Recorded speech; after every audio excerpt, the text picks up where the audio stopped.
It was just past midnight when Hannah Collins caught the eye of a Greyhound station janitor.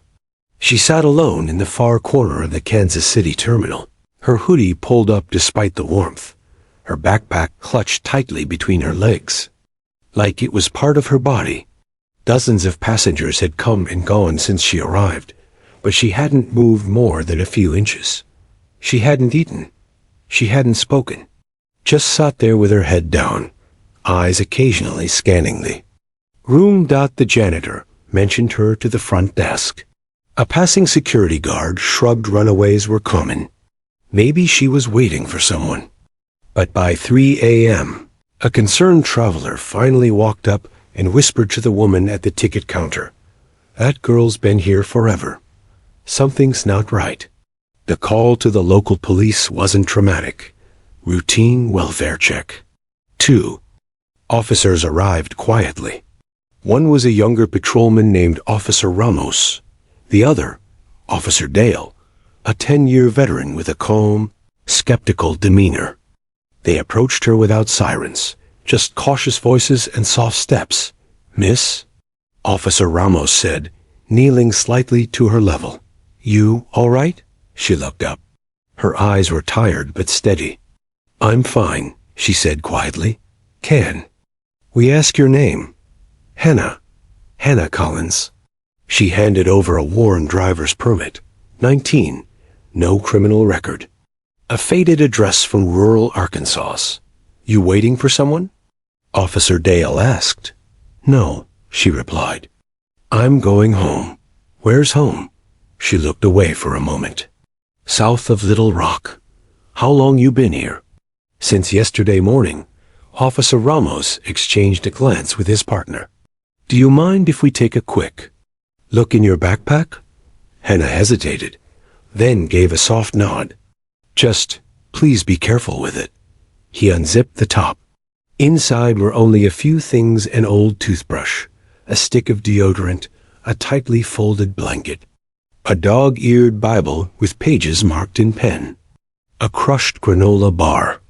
Then Officer Ramos reached in deeper, brushing his hand against something heavy, wrapped in plastic and very precisely folded. He gently pulled it out. It was a U.S. Army dress. Uniform. Polished metals shone beneath a name tag that read, SGT, Nathaniel Collins. Officer Dale straightened immediately. Ramos stepped back, holding the uniform like it was made of glass. Hannah didn't move. "That's my brother's," she said quietly. "I'm bringing it home." The officer stood frozen. She went on, her voice barely above a whisper. "He was killed last year in Afghanistan. They sent his body, but the uniform, it got lost in the base transfer. They found it recently at Fort Knox, but my mom couldn't afford to go get it. So I did." Officer Dale looked at her, really looked. Now, her shoes were worn to the soles. Her jeans were secondhand. She had calluses on her fingers and red marks under her eyes.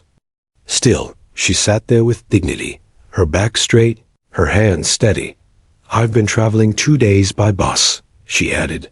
"I just need to get it home." The uniform sat on the bench between them now, resting with care.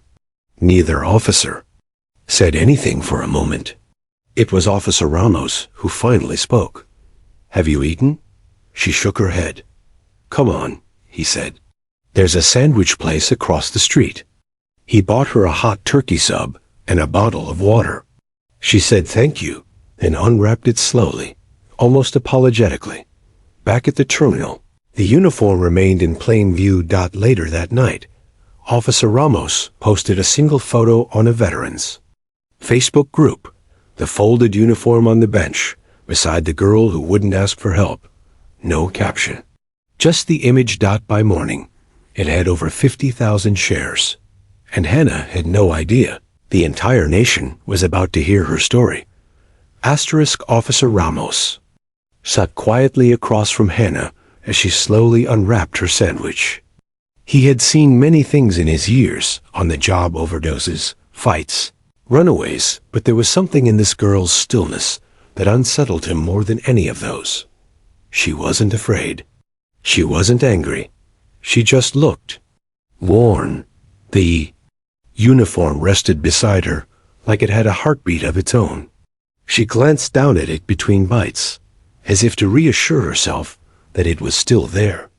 As if it might vanish like everything else in her life had. Officer Dale returned from his patrol car, having run her ID one more time. Still nothing alarming. No warrants. No alerts. Just a 19-year-old from a nowhere town in Arkansas, sitting alone with a ghost's uniform. "I'm sorry," Hannah said suddenly, her voice soft. "I didn't mean to cause trouble." "You didn't," Ramos replied. "We just get worried when someone's sitting this long without a ticket." "I had one," she said, pulling a crumpled stub from her pocket. "I missed my transfer." "I fell asleep." Dale asked the next question gently. "Why didn't you just ask for help?" She looked up, her eyes sharper now. Not angry, not defensive, just honest. Because people don't really help unless someone's watching. That line cut deeper than either man expected. The silence stretched out. Hannah took another bite and set the rest of the sandwich down. "My brother," she began, eyes now locked on the uniform, "used to say that there are two kinds of people in this world, those who show up and those who wait until it's too late." Ramos nodded slowly. "He sounds like someone I would have wanted to serve with." "He was a medic," she said, a hint of pride flickering across her face. "SGT, Nathaniel Collins, saved 6 guys during a raid. Took a hit shielding one of them. They called him a hero. Gave my mom a flag, a box of his things, but not the uniform." "How do you find it?" Dale asked. "I didn't. A base clerk. Called 6 months later. Said it had been mixed up during a gear transfer. It was sitting in storage. They offered to mail it, but it would have taken weeks, and I didn't trust it. So I came to get it." She had taken odd jobs on the way, cleaning gas station bathrooms, unloading crates at a shipping yard in St. Louis. Anything for a few bucks to keep moving. No GoFundMe, no public plea. Just quiet determination and long roads. Officer Ramos stood, walked to a vending machine, and bought her a bottle of apple juice. When he handed it to her, she looked surprised, then thanked him softly. Later, while she rested with her head tilted back against the wall, Dale stepped outside and made a phone call to his brother-in-law, an Army reservist. "We've got someone. You need to help," he said. "She won't ask for it herself." That night, Officer Ramos posted again in the Facebook group, this time with a caption. Her name is Hannah. She's 19. Traveled across 4 states by bus to retrieve her fallen brother's uniform from Fort Knox. She never asked for help. Just showed up, like he used to. The post exploded. Within hours, thousands had shared it. Veterans, Gold Star families, airline workers, civilians. The image of the folded uniform next to the girl with the tired eyes sparked something. Donations began pouring in. Some offered to fly her home. Others offered hotel stays, meals, even jobs, but Hannah didn't know any of it. She had fallen asleep in the corner of the terminal, the uniform nestled beside her, one hand resting gently over it like a child protecting a treasure. And while she slept, a nation began to wake up. Nathaniel Collins was the kind of brother who made ordinary things feel important. When Hannah was 12, he walked her to school every day, carrying her backpack when it got too heavy. When she was sick, he brought soup and old DVDs to make her laugh. And when she cried after their dad left, he didn't say much, just sat beside her and held her hand until the tears stopped. He had always been that way, present, solid, unshakable. When he turned 18, he joined the Army, not for glory, not because anyone pushed him, but because he said, somebody's got to show up. That was Nathaniel. He didn't want to talk about changing the world. He wanted to carry someone out of it when it fell apart. he became a combat medic. 6. Tours in 8 years. Letters home were brief, but always hopeful. "Doing good, kid," he'd write. "I patched up a guy who said he named his baby after me. Isn't that wild?" Then, one morning, a tan sedan pulled into their gravel driveway in southern Arkansas. 2 soldiers stepped out in full dress uniforms. Hannah watched from the porch. She didn't need to be told. She already knew Nathaniel had been killed while shielding 2 injured soldiers during a surprise ambush in Kandahar. He was 27. The military honored him posthumously with a Silver Star. His casket arrived days later, draped in the American flag. A dozen uniformed men stood beside it, stone-faced. Someone handed their mother the folded flag. Someone else read a letter. But none of it brought him back at the funeral. Hannah wore his dog tags and didn't cry. She had cried already, in the silence of the kitchen, in the middle of the night, in the empty hallway where his bedroom used to echo with his voice. What was left to cry about? A few weeks later, a letter arrived from Fort Knox. They had located SGT Nathaniel Collins' original dress uniform. It had been misplaced during a gear transfer between bases. "We apologize for the delay," the letter read. "You may claim the items in person or arrange shipping at your own expense." Shipping was expensive, more than they could afford. Their mother, overwhelmed and diabetic, couldn't travel. Hannah decided without asking. "I'll go," she told her mom. "I'll bring it back." And so, with $200 saved from part-time shifts at a local diner and a broken laptop she sold for bus fare, she left home and began her quiet journey. From Little Rock to Memphis, from Memphis to Nashville, then Nashville to Louisville City. After city, with layovers stretching hours into days. She slept in stations, ate discount snacks, charged her phone from outlets behind vending machines. In Fort Knox, she met a clerk named Sergeant Beach, who handed her the plastic-wrapped uniform with a surprisingly reverent expression. "You? Family?" he'd asked. "Sister," she replied.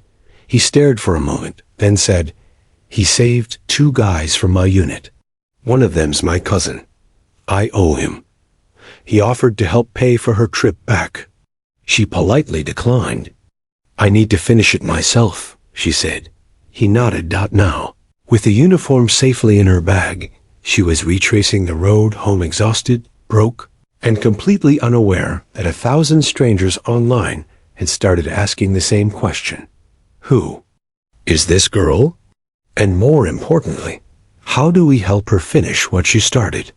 She didn't know that by the next morning, people in 3 states would recognize her face, or that in less than 48 hours, someone would arrive at the terminal, not to arrest her or question her, but to honor the journey she had quietly begun.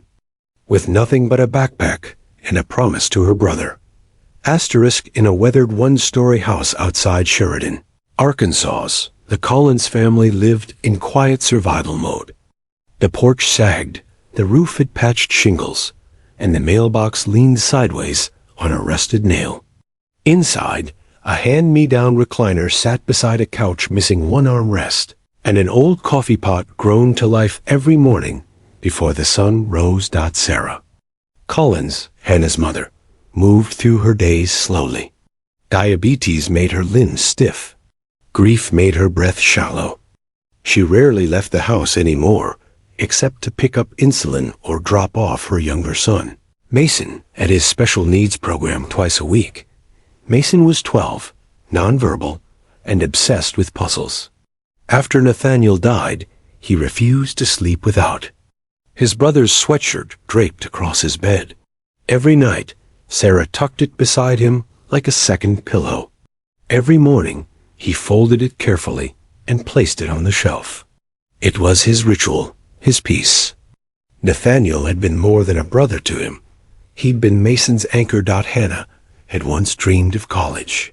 She was accepted to a nursing program in Little Rock, just after high school. But when Nathaniel died, everything shifted. There. Mother's health declined, Mason regressed, and the family's fragile balance teetered on collapse.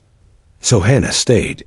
She withdrew from school, picked up night shifts at a diner, and learned how to change 4-tubing and track blood sugar levels. She became the caretaker Nathaniel had once been. When the letter from Fort Knox arrived about the uniform, Sarah sat at the kitchen table for an hour, staring at it. "I can't do this," she whispered. Hannah looked at the postmarked envelope and nodded. "Then I will." Sarah grabbed her hand. "How? I don't know yet, but I'll find a way." She sold her old laptop, her guitar, and her one nice winter coat. She mowed lawns and cleaned out neighbors' garages for spare change. She skipped dinners, saved tips, and slowly pieced together the $187 needed for a bus ticket to Kentucky. She told her mom she'd only be gone 2 days. She didn't mention that she had no return ticket. Mason watched her pack in silence. Before she left, he handed her a puzzle piece, a single square from his favorite set. She didn't understand the meaning, but she tucked it in her pocket anyway. "Bring it back," Sarah whispered on the porch that morning. "Not just the uniform. Bring back a piece of him." "I will." Now, as Hannah curled up in a hard terminal bench hundreds of miles away, her family waited, without knowing the world was beginning to take notice of her sacrifice. Back in Sheridan, Sarah's phone began buzzing non-stop that evening. Friends, neighbors, and strangers all sent links, screenshots, and messages. "Is this your daughter?" A photo. The Facebook post. Hannah, sleeping in a terminal, one hand resting on her brother's uniform. Sarah covered her mouth. She never told anyone. She whispered. Soon, reporters called. A local news crew asked for a statement. Sarah declined. Let her finish what she started. That night, she sat on the edge of Mason's bed, tears falling onto the same sweatshirt her son wouldn't sleep without. She pulled it close, smelled. It's still faintly like him, like dust and soap and distant memory.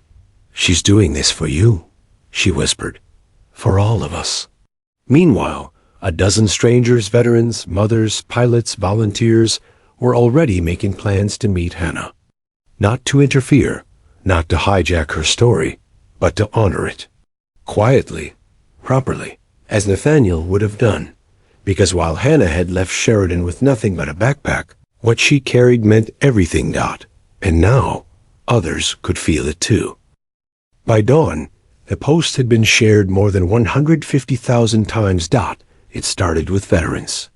Then came the military spouses, the teachers, the small-town mayors, the student groups. One post turned into 10. 10 turned into 100. The story took on a life of its own. People didn't just see a girl sleeping in a terminal. They saw dignity wrapped in silence, courage wrapped in denim, and above all, they saw something rare, a story that asked for nothing and deserved everything. At 6:14 a.m., a producer for WZTV Nashville saw the post and called her editor. "I don't care what it takes, find her." By 8 a.m., Hannah was sitting on the same terminal bench, warming her fingers with a cup of black coffee bought by a janitor who'd seen the post that morning and realized who she was. "You're the girl from the uniform, right?" he asked. She blinked. "What?" He showed her the photo. Her face went pale. Just then, a reporter named Lucy Vega approached. Small frame, sharp eyes, microphone in hand. "Hannah Collins?" Hannah stood immediately, tense. "I didn't do anything wrong." "No," Lucy said quickly. "We're not here for trouble. We're here because people want to help. I don't want attention. We can blur your face, but people deserve to know about Nathaniel, about what you're doing for him." Hannah hesitated. Her grip on the backpack tightened. She didn't like the spotlight. She didn't want to be pitied or praised. "Tell his story," she said at last. "Not mine." That afternoon, the segment aired on local news. Lucy's voiceover guided the footage. Hannah's silhouette, the folded uniform, the dusty backpack, the words. A sister's journey across America to bring her brother's memory home. It took less than 3 hours for the phones to start. Ringing. American Airlines offered her a round-trip flight, no cost. A hotel in Kansas City offered her 2 nights of rest. A veterans group in Little Rock offered to pick her up from the airport and drive her home. Strangers across the country offered donations, blankets, food, and even a scholarship. But Hannah hadn't checked her phone. She was asleep again, curled beside the uniform, unaware that her face was now on televisions and phone screens across America. Back in Arkansas, Sarah Collins was overwhelmed. She tried to keep up with the calls and messages, but the emotion kept choking her. One moment, she was crying over a stranger's handwritten letter. The next, she was staring in disbelief as an anonymous donor pledged to pay for Mason's therapy for a year. It's not about charity, the note read. It's about honor. At the bus terminal, Lucy returned to Hannah with a soft smile and a printed boarding pass. This is yours. Hannah stared at it. I didn't ask. You didn't have to. That's why it matters. She was led quietly through the crowd, through the security line, through the terminal. People stepped aside. A TSA agent stopped her, not to check her bag, but to salute. We don't see heroes every day, he said. And sometimes they don't wear the uniform. They carry it. Inside the gate, the airline upgraded her seat. A flight attendant placed a small American flag pin in her hand. This is from all of us, she whispered. And when the flight boarded, a voice crackled over the intercom. Today we have a very special guest. A young woman who has reminded us what family means, what service means. This flight is dedicated to the memory of SGT, Nathaniel Collins, and to the sister who never gave up bringing him home. Passengers rose to their feet. Some clapped. Some cried. Hannah sat in silence, the folded uniform clutched in her lap like something alive. Her journey had started in silence, but now her brother's memory was echoing through the skies, and she hadn't even made it home yet. The plane took off with a hum that echoed through Hannah's bones. She sat by the window, the backpack in her lap, arms wrapped protectively around the folded uniform. No tray table, no conversation. Just her, the hum, and the soft pressure of gravity pulling her back down while the aircraft rose higher. Across the aisle, a man in a baseball cap nodded toward her. You're Hannah? She gave a small nod. My son served with your brother, he said, his voice cracking. Told me once Nathaniel saved his life in Helmand. You probably don't remember his name, Private Gonzalez. Hannah's eyes widened. She opened her mouth, then closed it again. He used to write about Gonzalez, she finally whispered. Said he reminded him of Mason. The man reached into his carry-on and pulled out a photograph of Nathaniel with his arm slung around a grinning soldier in dusty gear.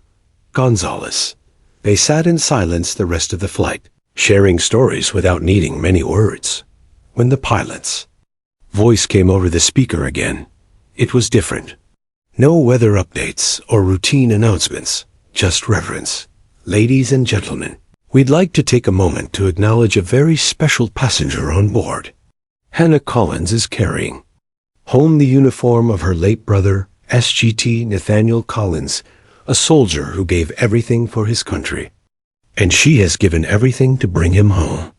The cabin fell silent. Then applause. It started in the front row, then rippled through the plane. People stood. Hannah looked down, tears spilling onto the uniform in her arms. The flight attendant touched her shoulder. We'll escort you when we land. She tried to protest. Please, I just want to get home. We know, the attendant said softly, but they're waiting. When the plane landed in Little Rock, the jet bridge was unusually quiet, not a swarm of passengers. Just a few airline staff standing respectfully as the doors opened. A small group of veterans stood near the gate, saluting Dot, and then past them. Her mother, Sarah Collins, stood alone, her cane trembling in one hand, the other over her heart. Her face was streaked with tears, her mouth quivering.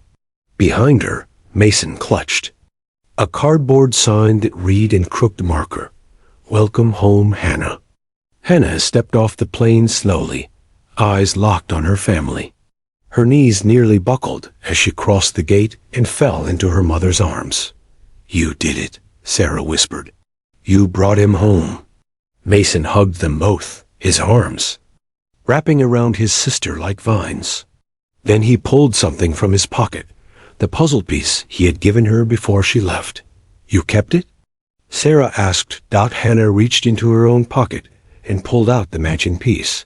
She hadn't told anyone, hadn't dared lose it. A volunteer from the veterans group gently took her backpack and offered to carry the uniform. Hannah shook her head. "No, I've carried it this far. I'll finish it." A photographer tried to step forward, but an older veteran blocked him. "She's not a photo op," he growled. "She's family." A black SUV waited at the curb, donated by a dealership that had seen her story online. They drove through. Streets lined with flags and handmade signs. Local firefighters stood atop trucks saluting. Children waved. Horns honked. But Hannah just kept her eyes on the road, her hands still wrapped around the uniform. Back home, the town's VFW post had arranged a private dinner. No speeches. Just comfort food, old stories, and quiet nods of understanding. A local woo worker had carved a display case from reclaimed cedar and etched Nathaniel's name in gold leaf. That night, the uniform was placed inside. Above it, a plaque read, "He showed up." And beside it stood the girl who never stopped showing up for him. The town of Sheridan wasn't large. It had one main street lined with a few stores, a diner, a post office, and a small community center that doubled as a school auditorium. But on the morning Hannah returned, the entire town seemed to have spilled onto the streets.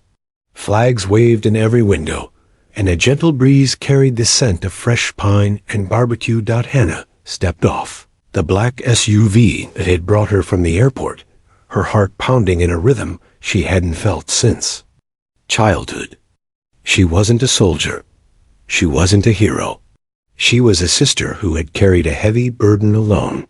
Yet, as she walked toward the cluster of faces waiting for her, she felt a quiet wave of pride wash over her. Veterans lined the road, their caps in hand, their eyes shining with respect.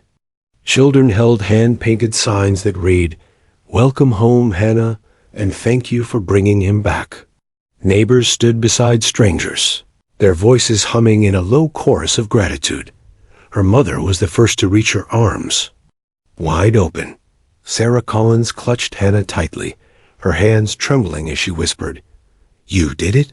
You brought him home." Mason appeared beside them, his eyes bright, the puzzle piece still tucked safely in his pocket. He reached out and took Hannah's hand, a small but profound connection that spoke of healing and hope. Later that day, the local VFW post hosted a ceremony. It wasn't a grand parade or a formal event, but it was deeply meaningful. A dozen veterans, some of whom had served alongside Nathaniel, gathered to honor the family. The mayor presented Hannah with a framed proclamation, declaring the day Nathaniel Collins Day in Sheridan. Hannah listened quietly as the stories unfolded, tales of Nathaniel's bravery, kindness, and unyielding spirit. She saw photos of him smiling the same way she remembered, and felt the weight of loss balanced by the strength of remembrance. When it was her turn to speak, she hesitated. Words felt fragile in the face of such history. But then she remembered what Nathaniel had said to her once, years ago. Some people wait for the world to change. Others show up and make it better. Her voice was steady, her eyes clear. I'm not here because of me. I'm here because of my brother. He didn't wear this uniform for glory or fame. He wore it because he believed in something bigger than himself. And I'm just finishing what he started. The room was silent for a moment. Then, a slow, powerful applause filled the hall. In the days that followed, local schools invited Hannah to speak. At first, she declined. The memories were too raw, the spotlight too bright. But as the community rallied around her, she agreed, realizing that Nathaniel's story wasn't hers alone. At the school auditorium, she held up the folded uniform in front of hundreds of students. This isn't just cloth, she told them. It's a promise that someone showed up when it mattered most, that love and courage don't end with loss. Her words stirred the crowd. Teachers wiped tears away. Students sat rapt, some clutching their own family mementos. Outside the school, a mural went up, painted by local artists, a large portrait of Nathaniel smiling, framed by red, white, and blue. Below it, the words, "He showed up." Hannah visited every day, watching children point and ask questions. She didn't answer all of them, but she knew one thing. Her brother's legacy was growing roots deep into the soil of their small town. And with every story told, every uniform folded with care, every tear shared, healing began to bloom, not just for the Collins family, but for all who understood what it truly meant to show up. The months following Hannah's homecoming were a quiet transformation, not just for her, but for everyone who had followed her story. The uniform, once just folded cloth carried across state lines, had become a symbol, a bridge between loss and hope, silence and remembrance. Hannah returned to college, enrolling in the nursing program she'd deferred after Nathaniel's death. She studied late into the nights, textbooks and notes scattered across her small dorm room. Nursing was more than a career choice now. It was a way to honor her brother's sacrifice, to live out the promise he had made by serving others. Family life settled into a new rhythm. Mason's speech therapy improved, aided by anonymous donations sparked by the viral story. Her mother's health stabilized, and their modest home in Sheridan became a gathering place for veterans, neighbors, and friends who came not to grieve, but to celebrate life. One evening, Hannah was invited to speak at a regional veterans conference. The auditorium was packed. Service members, Gold Star families, community leaders. She stood on stage holding the uniform, now preserved in a glass case that shimmered under the soft lights. "I didn't wear this uniform," she began, her voice steady but soft. "But I carried it across the country because it belonged to my brother, and because it carries every story of those who gave everything, sometimes in silence, sometimes in battle, always in love." She shared the journey, the nights at bus stations, the worn shoes, the meals skipped. She told them about her family waiting at home, the puzzle piece Mason gave her, the moments she thought about giving up but didn't.